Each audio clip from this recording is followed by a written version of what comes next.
Weekend सवालों का अंत, आपके सवाल सर श्री के जवाब। भक्ति और आसक्ति में क्या फर्क है? भक्ति और आसक्ति में क्या फर्क है? भक्ति का जो गुण है वो अनकंडीशनल लव है, तेज प्रेम जिसको कहा गया है, वो भक्ति प्रेम ही बना देती है, इंसान को प्रेम ही बना देती है। और आसक्ति दुख का कारण बनती है कि ये पर्सन से आसक्ति है तो ये मेरे साथ ही रहे, कभी मुझसे जुदा नहीं हो, किसी और के साथ न जाए, ऐसी आसक्ति हो जाती है, वो तकलीफदायक हो जाती है।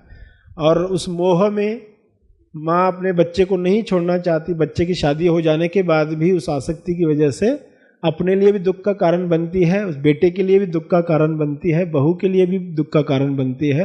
वो ये समझ नहीं पाती है कि एक्चुअली में क्या हो रहा है, वो भक्ति कब आसक्ति बन गई। तो जब भी हम एक आसक्ति से बचने के लिए दूसरी आसक्ति में जाते हैं तो माया से बचने के लिए माया का ही सहारा ले रहे हैं, तो फिर हम भक्ति में नहीं है, हम मोह में, आसक्ति में, चिपकाव में है। तो इसलिए किस चीज से आसक्ति होनी चाहिए? जो मन के परे है। जब मन के परे है उस चीज से हम आसक्त होते हैं तो उसको कहा गया भक्ति। जब हम मन के किसी भी क्षेत्र की चीज से आसक्त होते हैं, आपको दुख के विचार आ रहा है, आप टेप ऑन करते हो, तो उससे बचने के लिए टेप का सहारा लिया, मगर टेप भी तो वो संसार का ही एक साधन है। माया से बचने के लिए माया का सहारा लिया, फिर टेप से आसक्ति हो जाती है कि ये बंद न हो जाए, खराब न हो जाए, कभी इसकी सेल खत्म न हो जाए, डाउन न हो जाए, ऐसा न हो जाए, वैसा न हो जाए, तो अगेन वो दुख का कारण बन जाती है। तो फिर एक आसक्ति से बचने के लिए दूसरी, दूसरे से तीसरी चलती रहता है।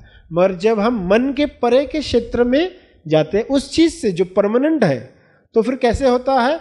जैसे अगर हमें पानी पीना है तो हम एक कटोरे का, एक गिलास का इस्तेमाल करते हैं, मगर फिर वो गिलास हमारे लिए अगर बंधन बन जाता है तो कहा जाता है फिर अब ऐसा गिलास इस्तेमाल किया जो बर्फ का बना हो, जो पानी पीते पीते गिलास भी पी जाए।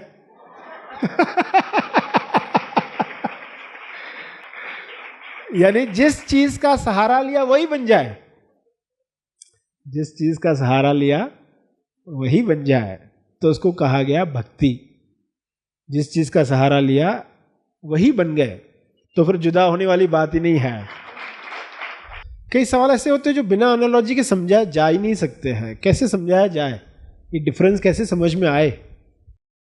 सर मैं मतलब गुरुद्वारे जाता हूँ, मैं पहले से स्पिरिचुअलिटी वे में जुड़ा हुआ हूँ, तो मेरे अंदर हमेशा ये ख्याल आता था कि मैं कौन हूँ, मैं क्यों आया हूँ यहाँ पे, हु आई एम।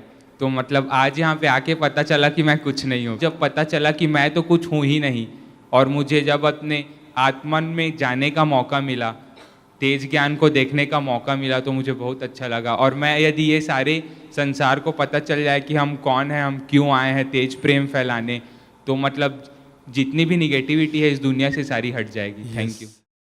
तेज ज्ञान फाउंडेशन द्वारा आयोजित और सर श्री जी की शिक्षाओं पर आधारित महा आसमानी परम ज्ञान शिविर में जरूर भाग लें।